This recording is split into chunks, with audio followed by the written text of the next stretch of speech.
Hi, my name is Stuart Wemyss and welcome to the Investopoly podcast. My goal is to share easy to understand evidence-based holistic insights to help you master the game of building wealth. Today we're going to talk about wrap accounts and when to use them inside super and their benefits and so forth, which is part 2 of this series. Of course, part 1, which I talked about in last week's episode, I talked about the different options that you have available to invest your super. There's industry super funds, there are retail super funds, there are self-managed super funds, and then the last option I wanted to talk about was really wrap products, and that really covers all superannuation products or options. They're either going to fall into one of those 4 categories. So last week, if you missed it, I talked about the pros and cons of industry super, retail, and the emergence of Vanguard in that space, and then also, the challenges with self-managed super as well. So as I said, today I want to focus on wrap accounts. And I've been getting a lot of questions from listeners about wrap accounts, when to use them, what are their benefits, and so forth. And I thought let's get into it today because it's a really interesting discussion. Now, last week I used the analogy of a buffet, going to a buffet restaurant in terms of explaining how a wrap platform works. Of course, if you go and visit a buffet restaurant, you can eat whatever you like.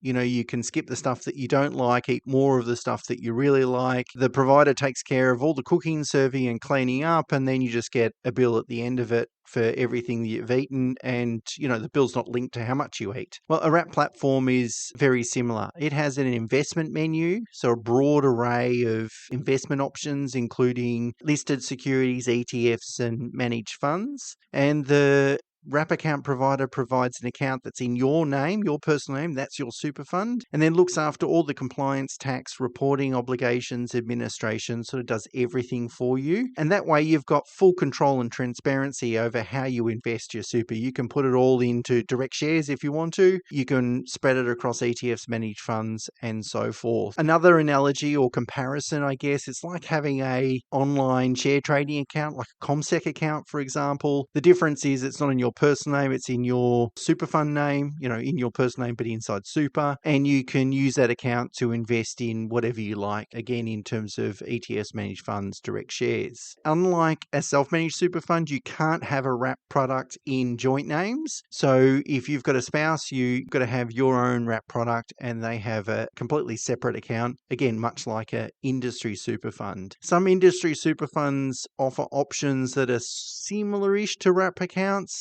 Australia calls it a members direct account, which essentially allows you to buy listed shares and ETFs, although the investment menus on those options tends to be pretty shallow. Okay, so let's talk about what are the benefits, and I've highlighted really 6 benefits of using a wrap product to invest your super. So the first one is you've got a broad array of investment options. As I said, all listed securities, ETFs, international securities, term deposits, and several hundreds of different managed funds, including wholesale managed funds, which offer lower fees. The trustee of the super fund, so the wrap provider, will put some limits on some securities and ETFs. So if they feel like it's a high risk ETF, you might only be able to invest 20% or 10% of your balance into it. So you don't have full control. The trustee must ensure that it's put some prudential controls in there so people don't do silly things with their super. But other than that, you've got full control. That means you can design an asset allocation or portfolio that perfectly suits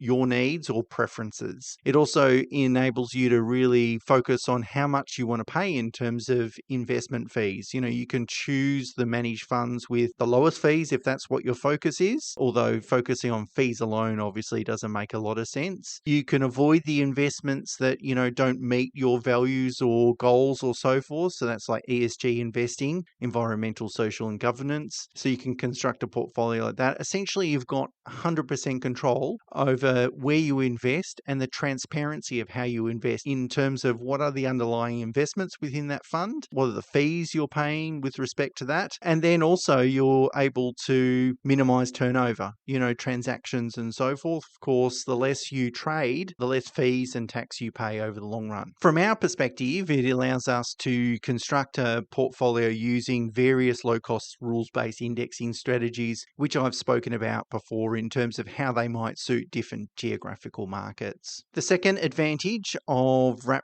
platform providers is they provide comprehensive reporting, including reporting on historical investment returns, and those reports are updated daily. So you can see exactly how your portfolio is performing. This is really important because anyone that has an investment portfolio can certainly look at their current positions, what they currently own and whether it's in the positive or negative and how well they've done. But what it doesn't reflect is past transactions. So they might have bought many dud investments over the last 10 years and they don't hold them currently, but you still need to take that into account from a benchmarking perspective. So having a platform like this that provides reliable, accurate returns reporting is really important because we can then benchmark how this portfolio is doing compared to maybe some alternatives like an industry fund or a cheaper retail fund like Vanguard. The next advantage is the wrap provider looks after all tax reporting and tax obligations. It will take out tax in relation to contributions,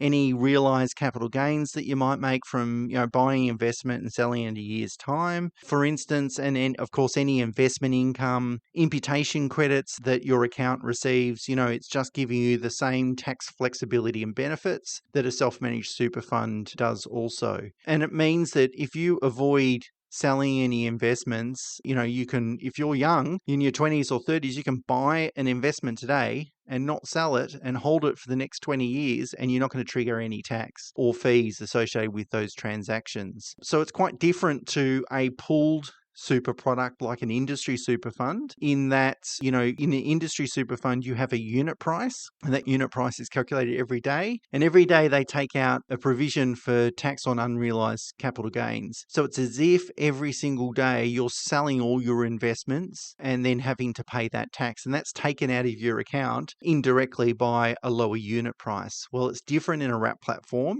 If you haven't traded anything, if you haven't crystallized any gains, then, you're not going to have that liability. Your balance is going to be preserved, which is a great segue into the fourth benefit, which is potentially you'll pay nil capital gains over your lifetime. Now, if you invest, as I said, invest that in a particular managed fund, let's say a Vanguard Australian index fund. You go and buy that index fund when you're 20 or whatever it might be. Of course, if you hold that investment for many decades, hopefully, and very likely, you're going to accumulate a lot of unrealized capital gains. So the value of those units are going to rise and rise and rise as long as the index rises, of course, which it almost certainly will do so.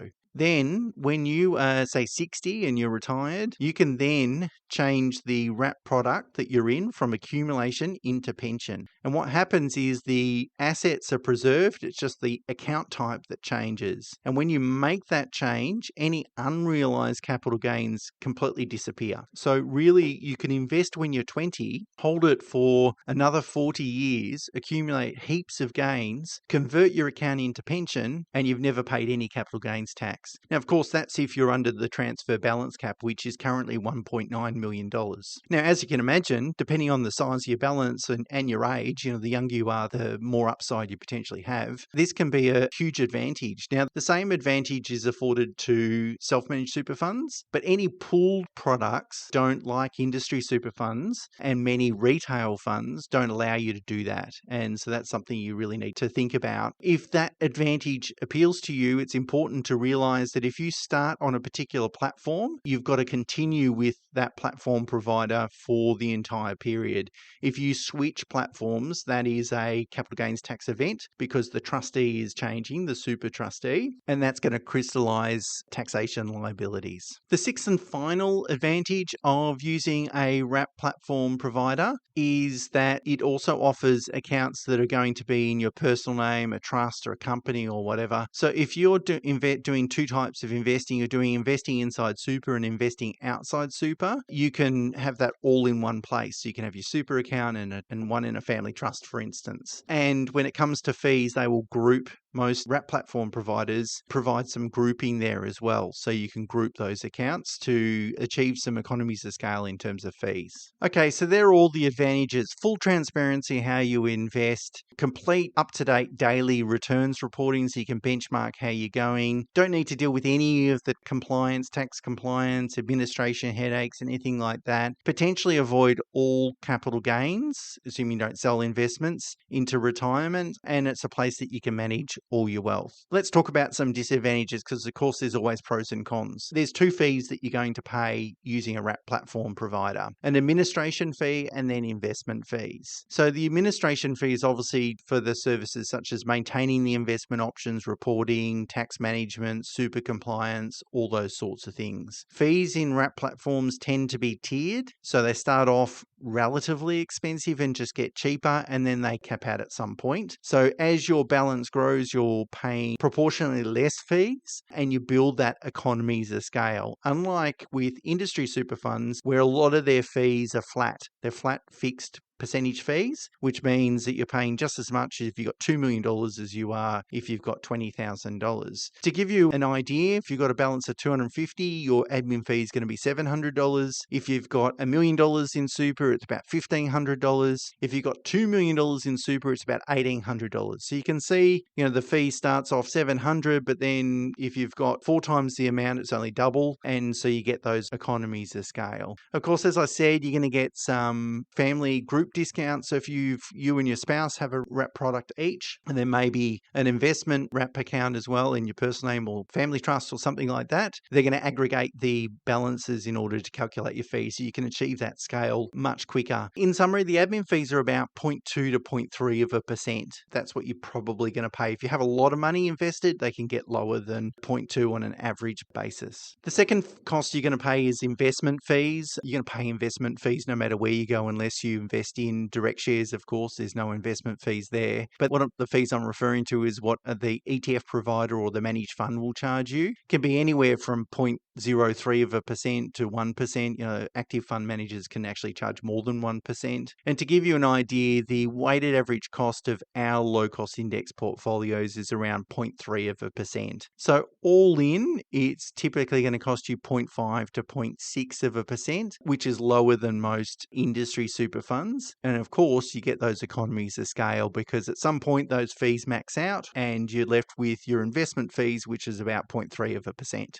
Now, of course, you've got to think about, if you're going to establish a wrap platform or wrap product, I should say, are you confident in your ability to make good investment decisions that are going to yield returns over the medium to long term just as good, if not better, than, say, industry super funds or some retail funds? If you lack those skills, then you're going to have to engage a financial advisor. And really, if you've got a lot of money in super, it's not worth taking the risk if you don't have not only the knowledge, but also the experience in how to manage that money. So if all the financial advisor is doing for you is managing your super, then it's probably not going to be cost effective to do it unless you've got more than $1 million to look after. There's no point paying a financial advisor $5,000 a year to look after your balance that's only $200,000, right? Percentage terms, you're just paying too much. Now, of course, if the financial advisor can do a lot of other things for you, like deal with a range of other matters beyond superannuation, then it might be beneficial to establish a wrap platform. It just really depends on, the scope of which they can help you with. I thought it'd be worthwhile to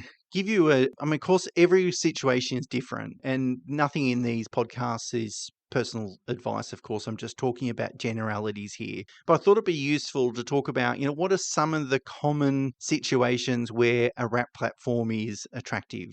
And I could think about sort of 4, if you like. The first one is where we've got more than $1 million in super. And that, I would say, combined super in terms of a family unit, because that's the way the sort of fees behave. In that situation, an industry fund's going to charge you way more than 0.5%, 0.6, 0.7%. And on a compounding basis, that can be problematic in terms of fees, or very costly, I should say. So the more you have than $1 million, the more you exceed that sort of amount, the greater there is or benefit there could be in having a wrap platform as opposed to a industry or retail fund.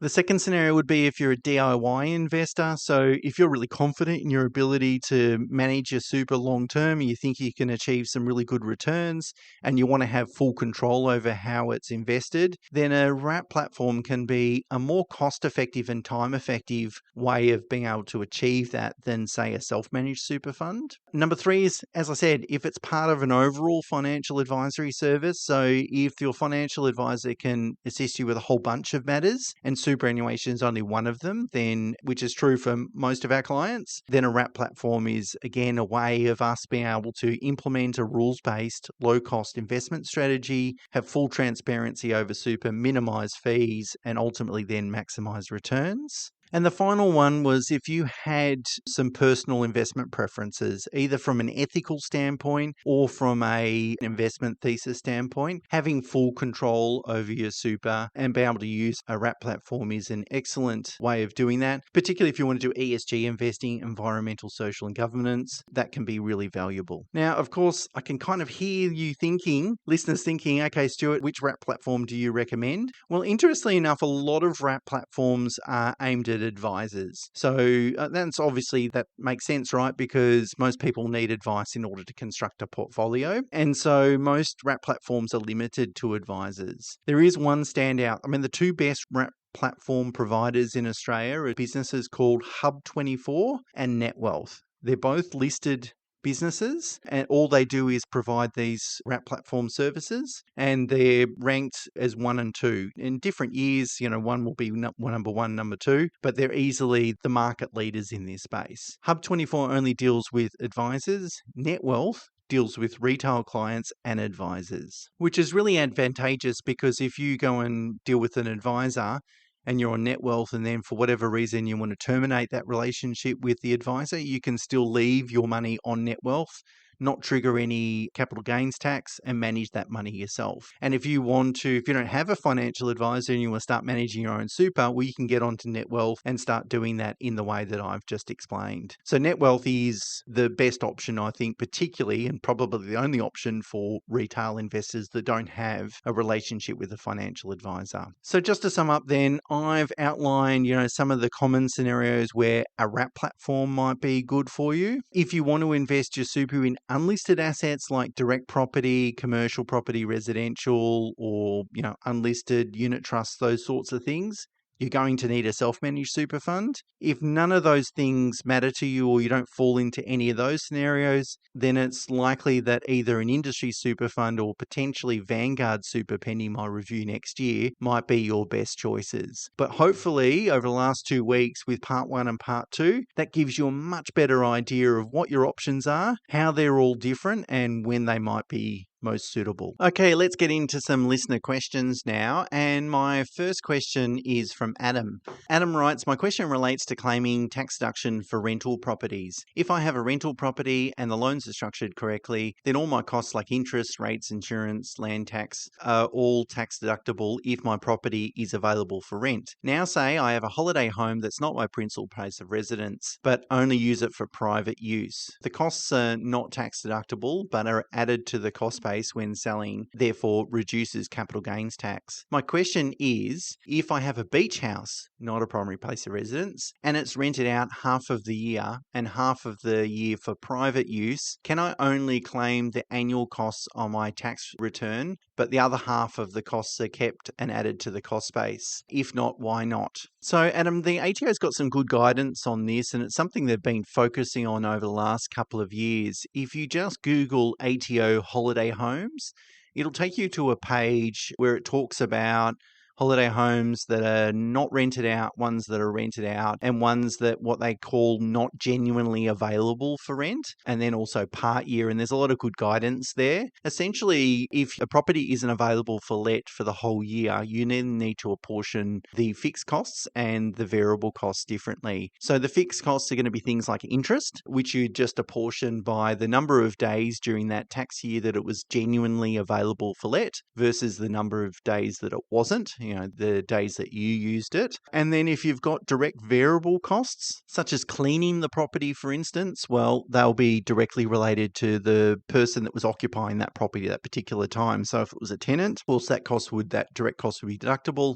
If it was you, of course, that direct cost wouldn't be deductible. Now, there's also a bit of commentary there on the ATO website about properties being genuinely available for let, because some people have sort of played around with this a little bit and said, oh, look, we didn't get a tenant, so, it was available for let, but we used it. Now, you've got to make sure the things that ATO is going to look at is, was it advertised in a way that didn't limit its exposure to tenants? Is it in the location and condition of the property appropriate also for the market for tenants? Did you place any unreasonable or stringent conditions on renting out that property? And did you refuse to rent it out to interested people? So if you get audited here, that the onus, again, the system is the onus is on the taxpayer to be able to prove what's in your tax return. The ATO doesn't have to disprove it. If you can't prove it, they will just remove it in terms of a tax deduction. So if you're going to rent out your property partly, you want to be careful, and particularly during the key seasons as well. I mean, that's really when, if you've got a beach house, people want to be down there in the summer, typically in January, for instance, but also that might be the time when you want to use the asset as well. So you've got to be careful with respect to that. And if you're going to use it, then obviously you're going to change sort of the number of days and the sort of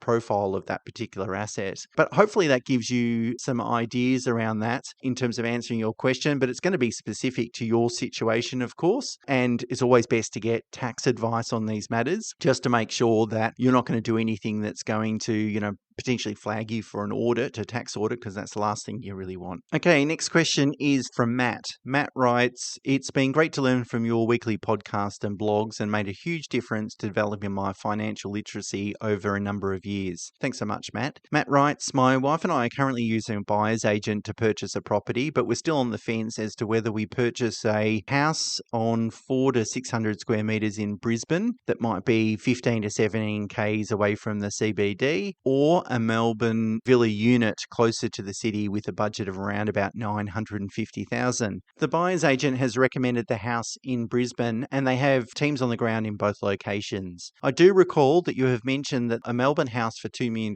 is relatively cheap and it will outperform over the next 10 years, but this is far from our budget. We would like to hear your thoughts on this comparison of a house in Brisbane versus a villa unit in Melbourne in regards to capital growth rates. My wife and I are both 28, and this will be our second property, but our first investment property. This means we're looking to hold the asset for the long term. Thank you for this opportunity. So, Matt, it's a great question, a really interesting question. You're 28, right? And as you said, you're going to hold the property for a long period of time. So we've got to think about then, and it's somewhat difficult, I guess, is which asset is going to be worth more in 40 years from now. The other thing you might want to think about, although it's relatively short term, because if you're going to hold the asset for 4 decades, it probably doesn't really matter that much in terms of market cycles. But I get the feeling that if you buy a villa unit in Melbourne, you might be buying it close to the bottom of the market, whereas the median house price in Brisbane has risen more than 60%